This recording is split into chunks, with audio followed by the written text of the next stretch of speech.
¿Alguna vez te has detenido a pensar en todas las bendiciones que ya tienes?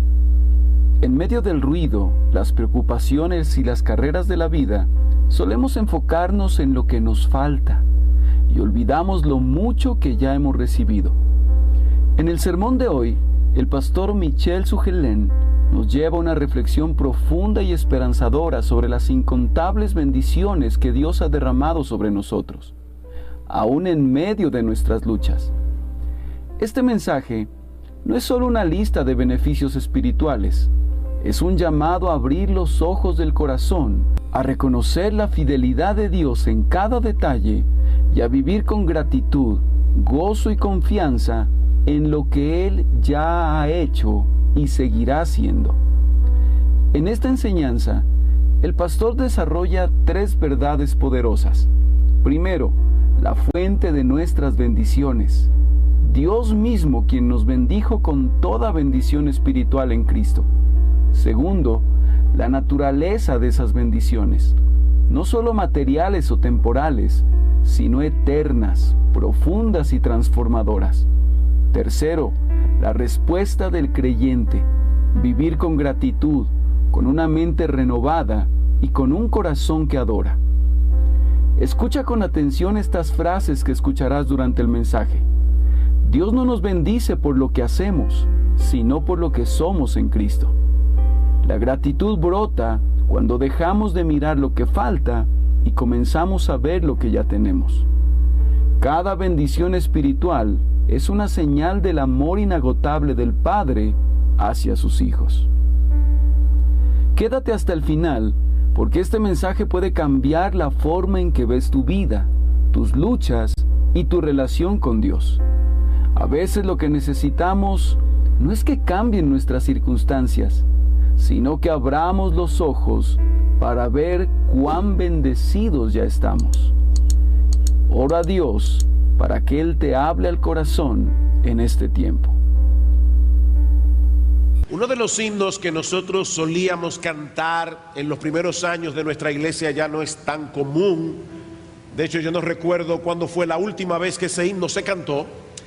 Es un himno que dice: cuando combatido por la adversidad creas ya perdida tu felicidad, mira lo que el cielo para ti guardó, cuenta las riquezas que el Señor te dio.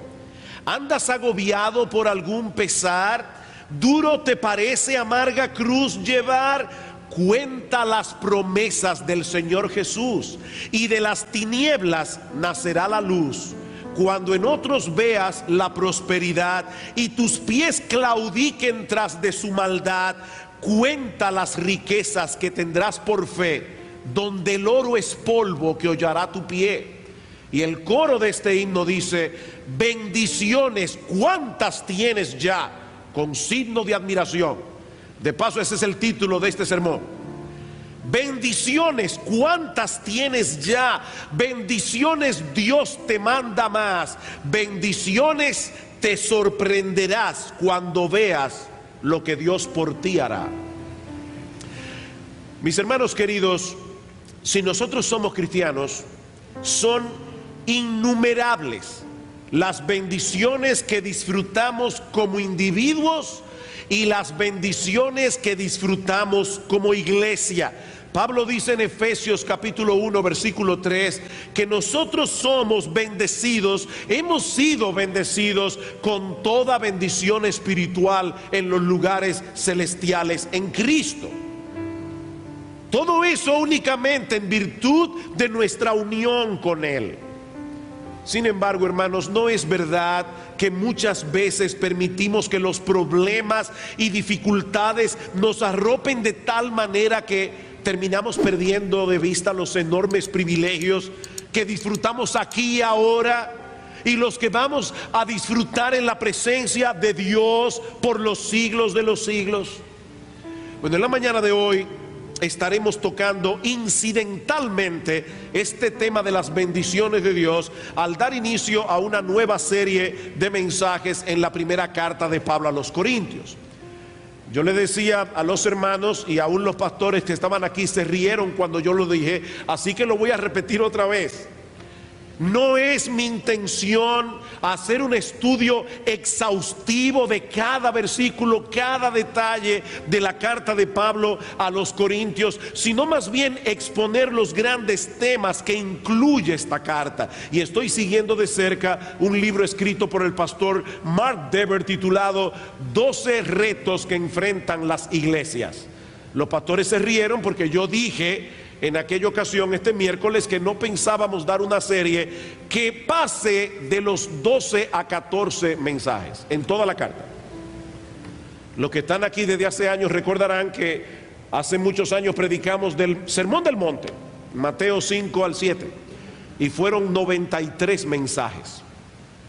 Pero yo estoy diciendo, hermanos, que nosotros vamos a tratar de predicar toda la carta de Pablo a los Corintios en 12 a 14 mensajes. Así que comencemos con el capítulo 1, los versículos 1 al 9. Primera carta de Pablo a los Corintios, capítulo 1, los versículos 1 al 9. Por supuesto, estudiar la Biblia de esta manera tiene sus ventajas y sus desventajas. La desventaja obvia es que nosotros no vamos a poder detenernos en cada detalle de la carta. La ventaja obvia es que nosotros vamos a poder ver más claramente la secuencia de pensamiento del apóstol Pablo de principio a fin. Recuerden que estas cartas eran leídas completas en la iglesia cuando llegaban.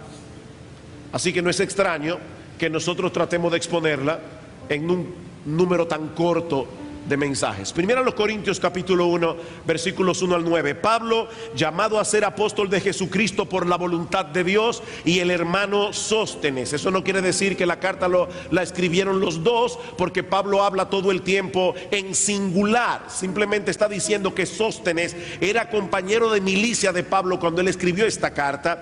A la iglesia de Dios que está en Corinto, a los santificados en Cristo Jesús, llamados a ser santos con todos los que en cualquier lugar invocan el nombre de nuestro Señor Jesucristo, Señor de ellos y nuestro. Gracia y paz a vosotros de Dios nuestro Padre y del Señor Jesucristo. Gracias doy a Dios, a mi Dios, siempre por vosotros, por la gracia que os fue dada en Cristo Jesús, porque en todas las cosas fuisteis enriquecidos en Él, en toda palabra y en toda ciencia, así como el testimonio acerca de Cristo ha sido confirmado en vosotros, de tal manera que nada os falta en ningún don, esperando la manifestación de nuestro Señor Jesucristo, el cual también os confirmará hasta el fin, para que seáis irreprensibles en el día de nuestro Señor Jesucristo.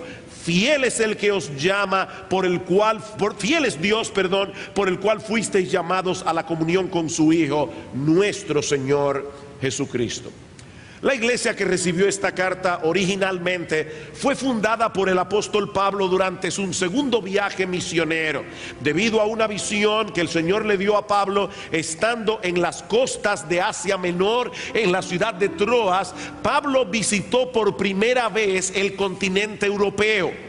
Y luego de una corta visita a la ciudad de Atenas, si ustedes ven un mapa de Europa y de Grecia de manera particular, se van a dar cuenta que Atenas está más o menos en el medio de ese istmo ahí, y Corinto está en la costa. Pablo visitó Atenas, una visita muy corta, y luego visitó la ciudad de Corinto, donde el Señor le dio a Pablo un ministerio sumamente fructífero. A pesar de que Pablo no estaba dedicado a tiempo completo en ese tiempo, sino que tenía que hacer tiendas de campaña para poder sostenerse económicamente. En aquellos días, la ciudad de Corinto era famosa por ser un agitado y próspero centro comercial, pero también era famosa por su rampante inmoralidad.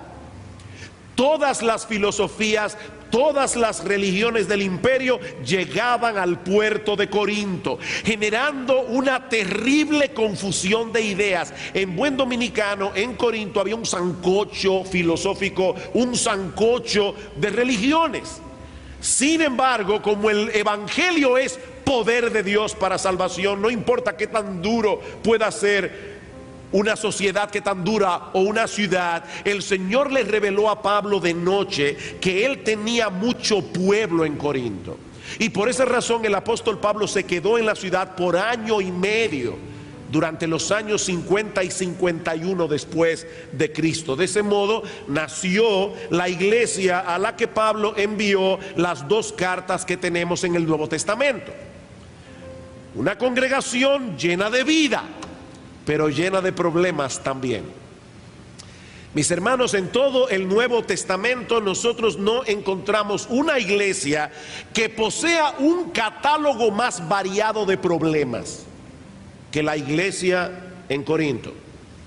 Sin embargo, y ya de inicio esto es una tremenda lección, sin embargo, en los versículos 1 al 9 que yo acabo de leer y que estudiaremos en esta mañana, Pablo comienza trayendo a colación algunas de las grandes bendiciones que Dios había derramado sobre ellos como iglesia. A pesar de todos sus problemas, Pablo tenía ojos para ver la obra que el Señor estaba haciendo en medio de ellos. Y mis hermanos, yo estoy convencido que si un creyente no es capaz de ver en la iglesia lo que Pablo vio, si un creyente no es capaz de eso, aún en una iglesia como la de Corinto, será prácticamente imposible que ese creyente pueda avanzar en su fe. Imposible. Poco a poco comenzará a llenarse de suspicacia contra los creyentes a su alrededor, al enfocar únicamente sus faltas, sus debilidades, hasta que finalmente se convertirá en lo que yo he bautizado un fugitivo eclesiástico. Hermanos, hay personas que son fugitivos eclesiásticos. Están en una iglesia, pero no están en la iglesia. Fugitivos. Otros cambian de iglesia en iglesia todo el tiempo, pero sin involucrarse en ninguna de todo corazón. Son fugitivos eclesiásticos. Son las personas que dicen: oh, yo amo a Cristo, pero no quiero saber nada de la iglesia. Mire, déjeme decirle algo. Yo cumplí 30 años de casado el pasado noviembre. Si usted me dice a mí: mire, pastor, yo con usted voy hasta el fin del mundo, pero a su esposa no lo aguanto, vamos a tener problemas. Y lamentablemente hay muchas personas que le dicen eso a Cristo: Señor, contigo hasta el fin del mundo. Ahora, yo no quiero saber de tu esposa, yo no la aguanto. Y el que tiene problemas con la esposa de Cristo tiene problemas con Cristo mismo, porque él y su esposa son uno. Eso es algo tan serio que vamos a ver más adelante en el capítulo 3, que Pablo dice que si alguno atentare, destruyere el templo de Dios, y no se está refiriendo al cuerpo humano, se está refiriendo a la iglesia en el contexto. Si alguno destruyere el templo de Dios, Dios lo destruirá a él. Así de serio ve Cristo su iglesia. Y Pablo, con los ojos espirituales que Dios le había dado, podía ver aún en Corinto razones por las cuales darle gracias a Dios, evidencias de que la gracia de Dios estaba operando en ellos. ¿Cuáles son las evidencias que Pablo menciona aquí de la obra de Dios en la iglesia de Corinto? Bueno, la primera es precisamente la existencia de esta carta. La existencia de esta carta. Versículo 1: Pablo, llamado a ser apóstol de Jesucristo por la voluntad de Dios. Mis hermanos, el que escribía esta carta era un apóstol de Jesucristo, y era apóstol de Jesucristo por la voluntad de Dios. ¿Y eso qué significa? Que el apóstol Pablo había sido escogido para ser un representante del Señor. El apóstol Pablo había sido escogido para dar a conocer la voluntad de Cristo revelada a su iglesia. ¿Saben lo que eso significa, hermanos? Que a pesar de todos sus problemas como iglesia en Corinto, el Señor no se había olvidado de ellos. La existencia misma de esta carta era una prueba. En su infinita bondad, en su infinita gracia, el Dios del cielo estaba atento, vigilante a lo que estaba sucediendo en esta iglesia, y había decidido enviarles su palabra para darles a conocer lo que él pensaba al respecto. Miren, mis hermanos, nosotros podemos estar tan acostumbrados a tener en nuestras manos la palabra de Dios y a que el Señor nos hable cada domingo a través de la predicación, explicación y aplicación de su palabra en medio nuestro. Podemos estar tan acostumbrados a esa bendición que fácilmente perdemos de vista el enorme privilegio que eso implica. Nosotros adoramos a un Dios personal, a un Dios que está atento y que le habla a su pueblo a través de su palabra y a través de la predicación de su palabra. Miren, mis hermanos, mientras la palabra de Dios está siendo fielmente expuesta desde el púlpito, ¿saben lo que está pasando aquí? El Espíritu de Dios está moviendo en medio de la iglesia. El Espíritu de Cristo está aplicando esa palabra poderosamente en los corazones de cada uno según la necesidad de cada uno. A uno los está consolando, a otros los está reprendiendo, a otros los está animando, a otros los está fortaleciendo en la fe. Todo eso mientras la palabra de Dios está siendo predicada. Eso es una bendición de Dios. La segunda evidencia de la bendita gracia de Dios sobre ellos era su propia existencia como iglesia. Versículo 2: a la iglesia de Dios que está en Corinto. Otra vez, mis hermanos, yo espero que el Señor me dé gracia para poder darnos a todos nuevos ojos para leer con frescura textos que hemos leído cientos de veces. Ustedes escucharon cómo Pablo describió a la iglesia aquí. A la iglesia de Dios que está en Corinto. Pablo había sido el instrumento humano que Dios había usado para la fundación de esta iglesia. Pero, mis hermanos, el creador de esta iglesia no era Pablo. El creador de esta iglesia era Dios. Dios los había escogido desde antes de la fundación del mundo, y en su momento ese Dios comenzó a llamar hombres y mujeres al arrepentimiento, y providencialmente comenzó a congregarlos a todos en una iglesia local. Esta era la iglesia de Dios. Mis hermanos, piensen en esto por un momento. Dios es el originador y dueño absoluto de la iglesia. Él nos compró con la sangre de su Hijo y no nos dejó andando solos por el mundo. Él nos reunió en una de sus iglesias locales, en las que Él manifiesta su presencia especial cada domingo, cuando nos reunimos para adorarle en el nombre de nuestro Señor. Una de las cosas que vimos este miércoles, cuando estábamos dando gracias al Señor por los 34 años de existencia de esta iglesia local, fue la forma tan providencial como esta iglesia comenzó. La forma tan providencial como esta iglesia comenzó.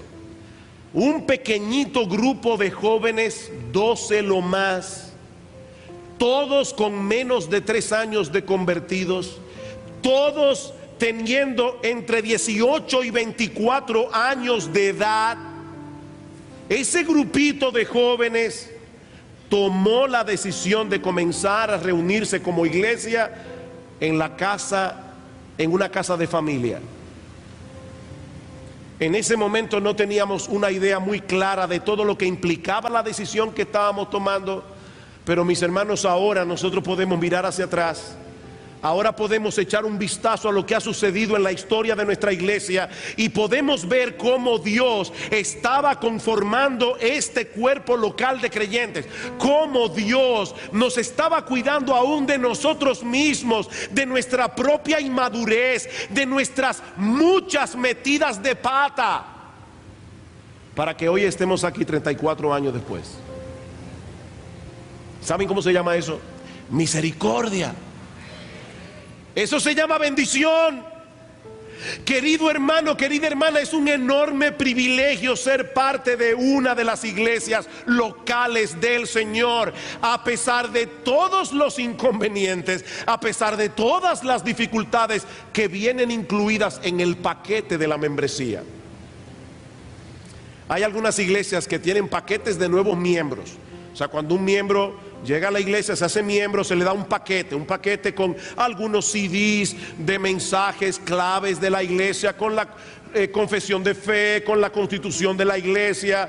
Bueno, yo creo que deberíamos incluir en ese paquete una cosa que dice: vas a tener problemas. Vas a tener problemas. Porque la iglesia está compuesta por personas que no han sido glorificadas. Pero ¿sabes qué? Dios usa esos mismos problemas para hacerte cada vez más semejante a nuestro Señor y Salvador. En la iglesia de Corinto había muchos problemas. Pero Pablo quiere que sus miembros valoren el hecho de haber venido a formar parte de la iglesia de Dios. Pero no solo eso, Pablo les dice también en el versículo 2 que ellos habían sido santificados en Cristo Jesús. En otras palabras, ellos habían sido apartados por Dios por medio de Cristo y declarados perfectamente justos delante de Él. Eso es lo que significa ser cristianos. Estar unidos de tal manera a Cristo por medio de la fe, que por medio de su muerte todos nuestros pecados han sido perdonados en el tribunal de Dios, y su justicia perfecta es la que cuenta ahora para nuestra salvación. Nuestro estatus legal delante de Dios ha cambiado completamente en su presencia. Segunda a los Corintios 5:21, ya ustedes deben saberse ese texto de memoria. Al que no conoció pecado, por nosotros lo hizo pecado para que nosotros fuésemos hechos justicia de Dios en él. Mis hermanos, ya fuimos santificados. Pero Dios no solamente ha cambiado nuestro estatus legal delante de Él, sino que también está haciendo en nosotros una obra por medio de la cual Él está transformando nuestras vidas para que reflejemos cada vez más su carácter, para que nos parezcamos cada vez más a Él. Eso es a lo que los teólogos llaman santificación progresiva. Noten lo que dice el versículo 2: a la iglesia de Dios que está en Corinto, a los santificados en Cristo Jesús, llamados a ser santos. Llamados a ser santos. Ya fuimos santificados en Cristo, pero al mismo tiempo somos llamados a ser cada vez más santos en nuestra vida práctica. Vamos a comparar esto con el matrimonio. Hermano, ¿qué ocurre cuando un hombre y una mujer se unen en el vínculo sagrado del matrimonio? Bueno, lo que ocurre es que a partir de ese momento, ese hombre y esa mujer vienen a ser uno. Ya son uno. Ahora, en la práctica, ellos van a tener que crecer, ellos van a tener que progresar para que esa unidad sea cada vez más evidente entre ellos. Y para eso hay que trabajar en el matrimonio. La unidad que ya tienen posicionalmente debe crecer prácticamente. Y eso es lo que Pablo está diciendo aquí. Ya ustedes fueron santificados. Ya Dios los libertó de la esclavitud del pecado. Ya vuestro estatus legal ha cambiado delante de Él. Pero ahora tienen que vivir en la práctica siendo cada vez más santos, cada vez más parecidos a Dios. Pero todavía hay algo más, versículo 3. Gracia y paz a vosotros de Dios nuestro Padre y del Señor Jesucristo. Mis hermanos, no me vean siendo molestosamente insistentes en esto, pero nuevamente estamos tan acostumbrados a leer en las cartas de Pablo estas palabras de salutación: gracia y paz a vosotros de Dios nuestro Padre y del Señor Jesucristo, que fácilmente podemos perder de vista la enorme bendición que hay encerrada en esta frase. Mis hermanos, lo que Pablo está diciendo aquí es que independientemente de las circunstancias por las que tú puedas estar atravesando en estos momentos de tu vida, por el mero hecho de estar en Cristo, si eres un verdadero cristiano, tú disfrutas del favor de Dios. Tú eres un bendito de Dios. Tú eres un favorecido de Dios. En otras palabras, por el hecho de que Cristo murió por nosotros en la cruz del Calvario, todo el castigo, toda la ira que nosotros merecíamos por nuestros pecados fue desviada hacia Él. De tal manera, mis hermanos, que lo único que nosotros recibimos de parte de Dios es bendición. Aun cuando nos disciplina, porque Dios disciplina a sus hijos. Pero cuando Dios disciplina a sus hijos, Él no es como nosotros.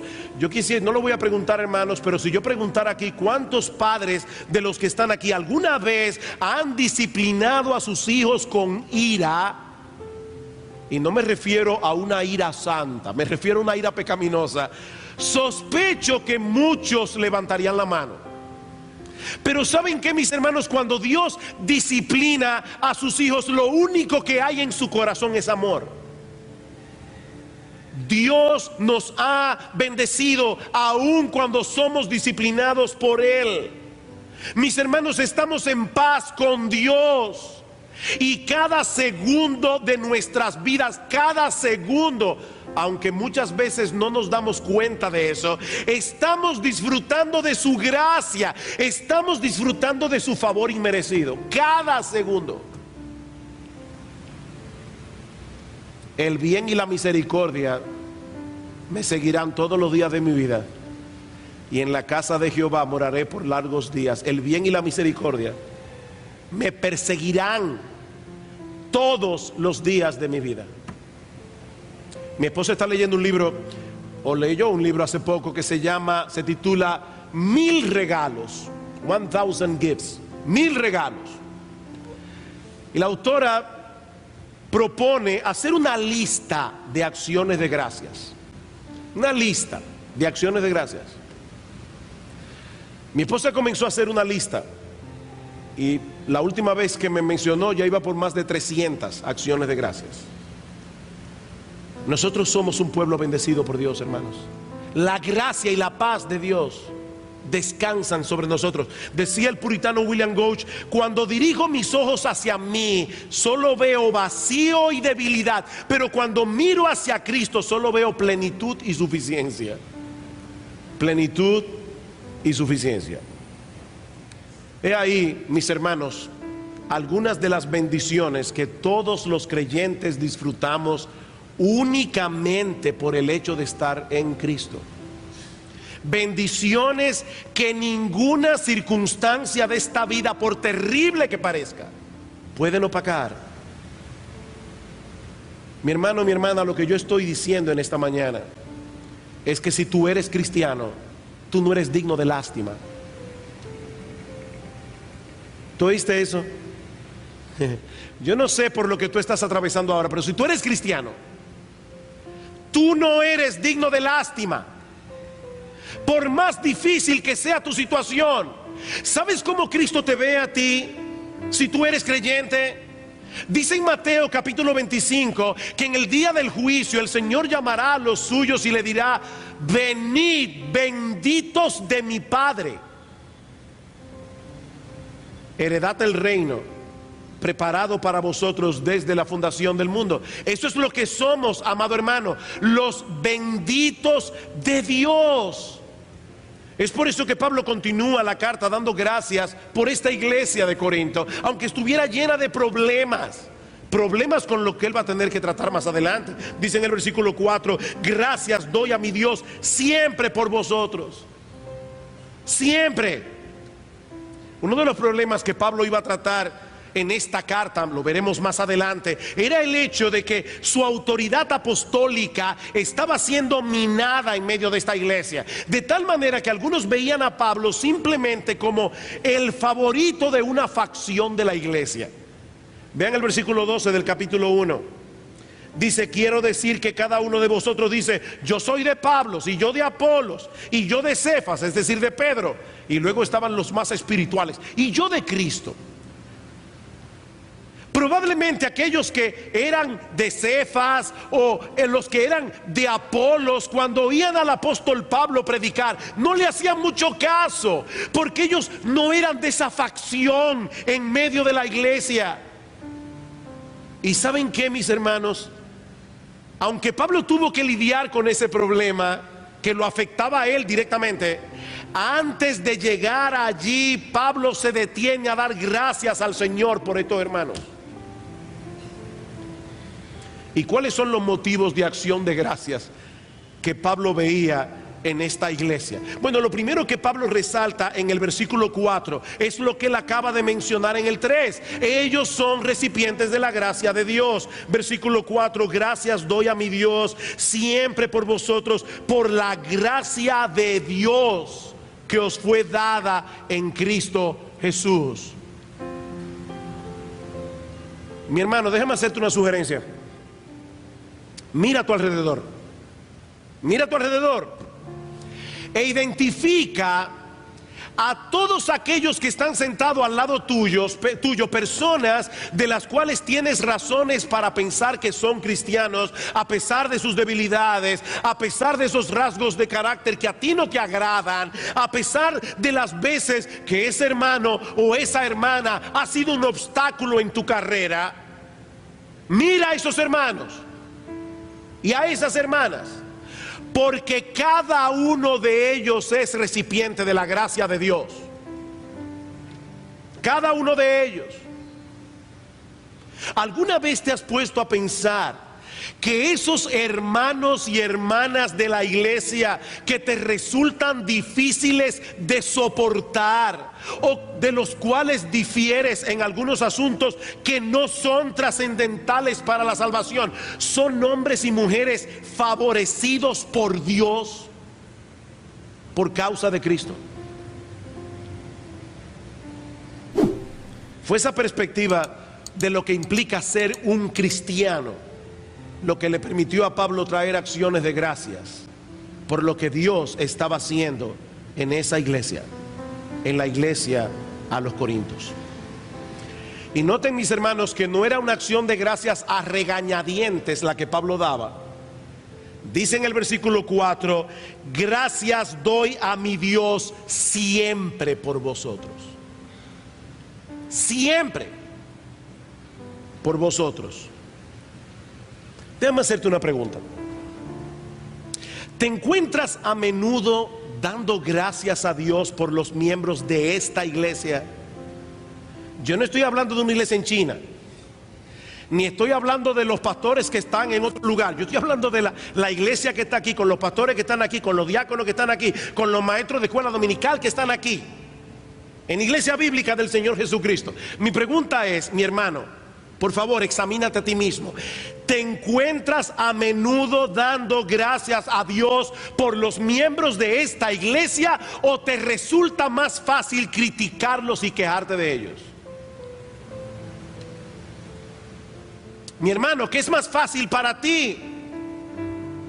Mira, mi hermano, yo no sé cuál es tu reacción interna en tu conciencia delante del Señor cuando tú lees un texto como este, pero yo te puedo decir cuál es la mía. Anoche estaba yo pensando delante del Señor, porque sabía que iba a predicar este mensaje, que a mí me falta mucho por crecer en esta área de la vida cristiana. Mucho por crecer. Mis hermanos, qué fácil es quejarnos en vez de ser agradecidos. ¿Saben qué? Yo tengo la convicción de que la vida de muchos cristianos sería revolucionada si decidieran hacer el experimento de pasar un mes sin quejarse de ningún miembro de la iglesia. ¿Te atreves? Un mes sin quejarte, solo dando gracias. Yo creo, mire, es que yo tengo la convicción de que sería revolucionario. Hace unos años tuve que tratar con una pareja de esposos.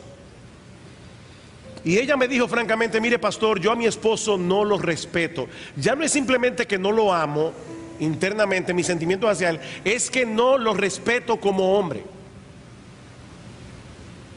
Ella tenía muchas quejas en su corazón.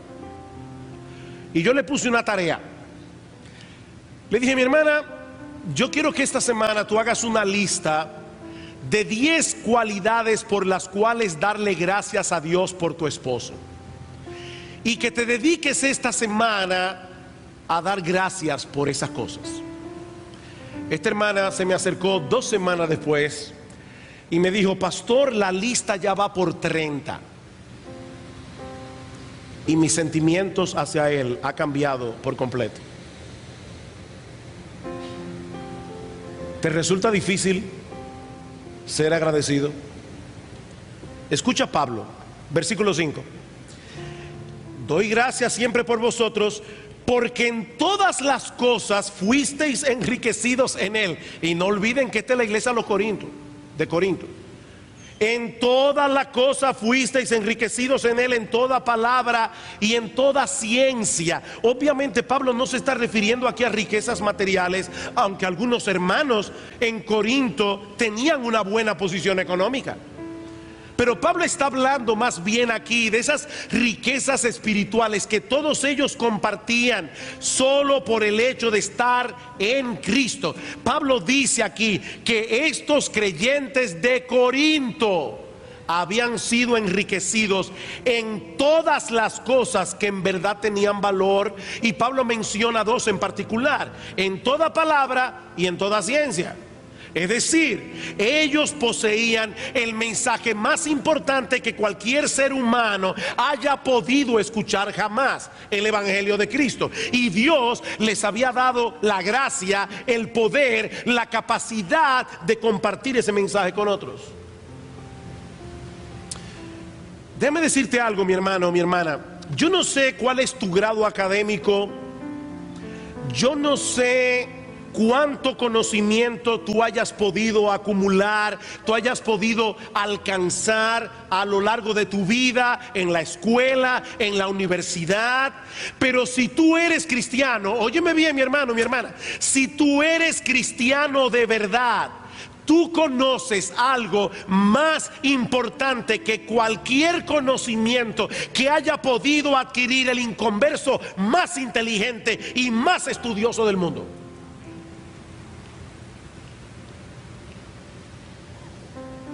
Dios te ha dado a conocer en el Evangelio cuál era tu condición delante de Él.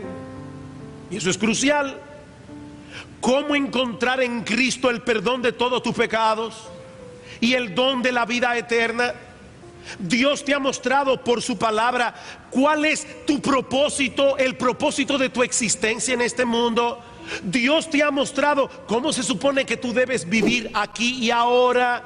Dios te ha enseñado qué pasará contigo cuando tengas que partir de este mundo por la puerta de la muerte.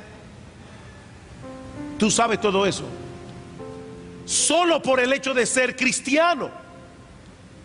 Mi hermano, ninguna persona, por inteligente y preparada que sea, que no posea un conocimiento verdadero sobre cada una de estas cosas, ninguna persona que no conozca esto tiene razón alguna para sentirse satisfecho con lo que ha podido conocer a lo largo de toda su vida. Porque cuando llegue la hora de la verdad y cuando se encuentre en una cama agonizando, ni sus libros ni sus títulos le servirán de nada. De nada. Versículo 6, todavía hay algo más. Dice Pablo: así como el testimonio acerca de Cristo ha sido confirmado en vosotros. Otro motivo de acción de gracias: Dios les había dado el privilegio de confirmar la veracidad del Evangelio a través de sus vidas transformadas. Yo sé que todos nosotros quisiéramos ser más maduros, más santos, Pero tal vez, mi hermano, tú te puedes identificar con esta frase.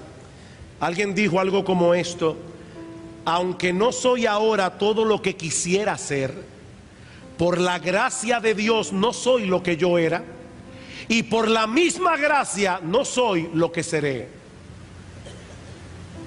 ¿Escuchaste esto?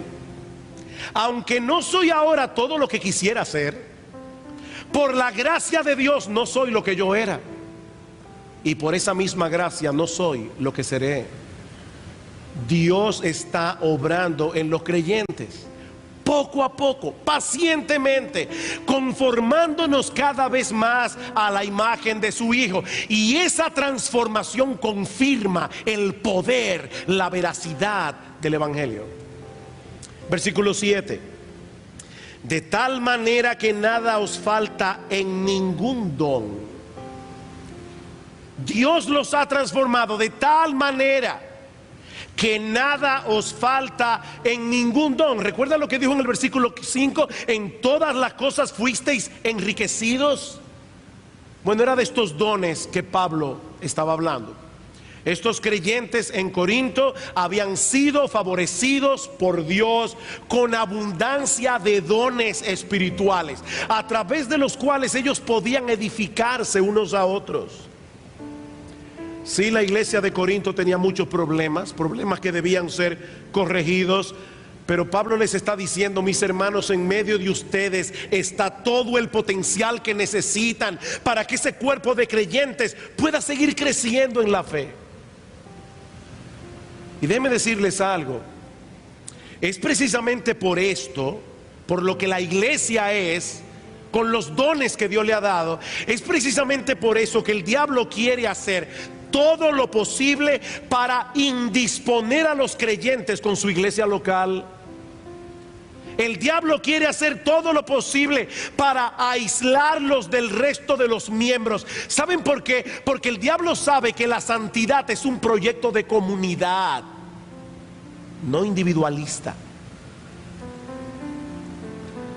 ¿Qué dice Efesios capítulo 4 versículo 11? Y él mismo, Cristo, constituyó a unos apóstoles, a otros profetas, a otros evangelistas, a otros pastores y maestros, a fin de equipar a los santos, para que los santos hagan la obra del ministerio, para que, siguiendo la verdad en amor, crezcamos en todo en aquel que es la cabeza, esto es Cristo, de quien todo el cuerpo, bien concertado y unido entre sí por todas las coyunturas que se ayudan mutuamente, recibe su crecimiento a través de la actividad de cada miembro para ir edificándose en amor. Si te aíslas de la iglesia, no vas a crecer. Por otra parte, Pablo dice también en el versículo 7 que estos cristianos vivían por una esperanza que de ninguna manera será frustrada. Dice: de tal manera que nada os falta en ningún don, esperando la manifestación de nuestro Señor Jesucristo. Mira, mi hermano, independientemente de las frustraciones que tú hayas podido acumular a lo largo de toda tu vida, o las frustraciones que puedas estar experimentando en este mismo momento, hay algo que tú puedes esperar con toda certeza: nuestro Señor Jesucristo regresará en gloria. Nuestro Señor Jesucristo volverá por los suyos en la gloria del Padre y transformará el cuerpo de la humillación nuestra para que sea semejante al cuerpo de la gloria suya, como dice Pablo en Filipenses 3:21. Y si eso ya de por sí es suficiente como para saltar de nuestras sillas, ahora lean el resto, versículo 8: el cual también os confirmará hasta el fin, para que seáis irreprensibles en el día de nuestro Señor Jesucristo. Fiel es Dios, por el cual fuisteis llamados a la comunión con su Hijo, nuestro Señor Jesucristo. ¿Escuchaste eso? Si tú eres cristiano, Dios se ha comprometido consigo mismo a preservarte hasta el fin. En estos días, Salvador envió una cita edificante que me chocó por el título. El título de la cita era: Dios perdería más Fue un individuo que se acercó a una señora anciana que tenía muchos años sirviendo al Señor, y este individuo le dijo en su arrogancia: ¿y qué si al final de cuentas tu alma termina perdiéndose? Y toda tu vida cristiana no sirvió de nada. Y esta hermana anciana le respondió: si bien es cierto que para mí sería terrible, porque yo perdería mi alma, Dios perdería más, porque Él perdería su honor. Dios perdería su honor. Hermanos, el Dios del cielo fiel, el Dios fiel, se ha comprometido delante de sí mismo a presentarte delante de Él irreprensible.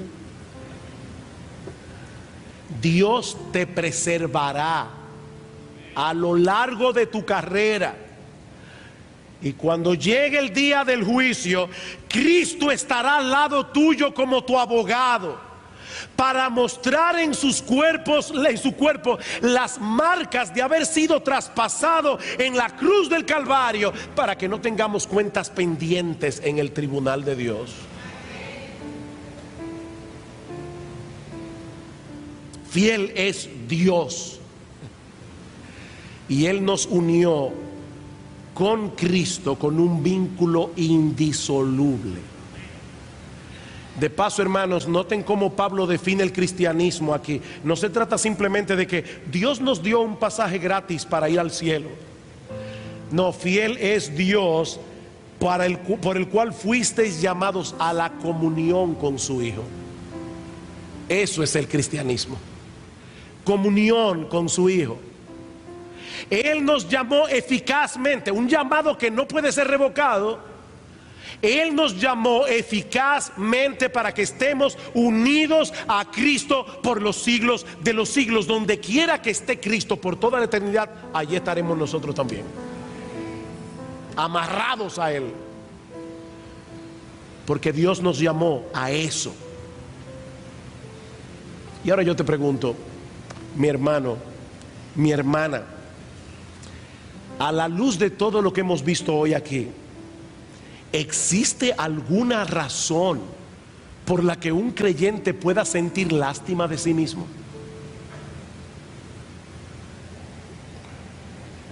Mira, yo no sé cuáles son las circunstancias de tu vida en este momento, pero si tú eres cristiano, tú eres uno de los benditos de Dios. Venid benditos de mi Padre. Es el Dios del cielo, el todopoderoso, el inmutable, el santo, el justo, el omnisciente, el que te ha bendecido con toda bendición espiritual. Dios te ha bendecido, y no en virtud de lo que eres, no en virtud de lo que eres o de lo que puedas llegar a ser. No, es solo por Cristo, solo por Cristo. Mis hermanos, yo no sé si ustedes pudieron captar en este pasaje lo cristocéntrico del texto. Cristo es mencionado en este pasaje en cada versículo. En cada versículo es Cristo, es Cristo, es Cristo, es Cristo, solo Cristo. A veces nosotros estamos hablando de ciertas cosas que nos han pasado en nuestras vidas, o de personas que nosotros hemos conocido, y decimos: wow, eso fue inolvidable, inolvidable. Bueno, hermano, he aquí algunas cosas que deberían ser inolvidables. He aquí algunas cosas que nunca deberías olvidar. Dios te ha bendecido en Cristo, y eso, mi hermano, es algo que ninguna aflicción, por dura que sea, puede borrar. No olvides eso, mi hermano, mi hermana, porque si lo haces, te colocarás en una posición muy vulnerable frente al enemigo de tu alma. La apostasía comienza con la ingratitud. ¿Oíste eso, mi hermano?